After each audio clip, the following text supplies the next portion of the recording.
మోకాళ్ళ నొప్పులు స్టార్టింగ్ స్టేజ్‌లో ఉన్న వాళ్ళకి అంటే ఎటువంటి ఎక్సర్‌సైజ్ చేయాలి? చక్కని కుర్చీలో కూర్చొని మోకాళ్ళ దగ్గర స్ట్రెయిట్ చేసి వెనక్కి మడమని ఇట్లా వెనక్కి ఇలాగ మెల్లగా అనుకొని 1-10 వరకు లెక్కెట్టి అంటే 1, 10 కానీ, 15 కానీ లెక్కెట్టి చక్కగా మళ్ళీ వదిలేసేయడం. కిందకి వదిలేసేయడం. ఇది ఒక సింప్లెస్ట్ ఎక్సర్‌సైజ్.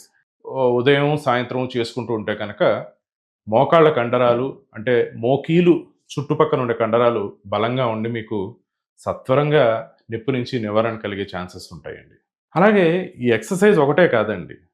స్పెసిఫిక్‌గా కేర్ కూడా చాలా ఇంపార్టెంట్. మోకాళ్ళకి జాగ్రత్తలు తీసుకోవాలి. ఇనీషియల్‌గా మోకాళ్ళ అరుగుదల మొదలైంది అని వెంటనే మనం తీసుకోవాల్సిన జాగ్రత్తలేమిటి? చాలా సింపుల్. ఎక్కువ సేపు నిలబడకపోవడం.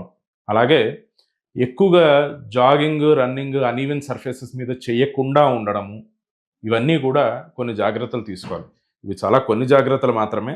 ఇన్ డీటెయిల్డ్‌గా కావాలి అంటే కనుక మీరు మా ఛానెల్‌కి సబ్స్క్రైబ్ చేసుకొని ఫాలో అయితే కనుక మీ క్వెషన్స్‌కి మేము ఎప్పుడూ కూడా సమాధానం చెప్తాము. Thank you.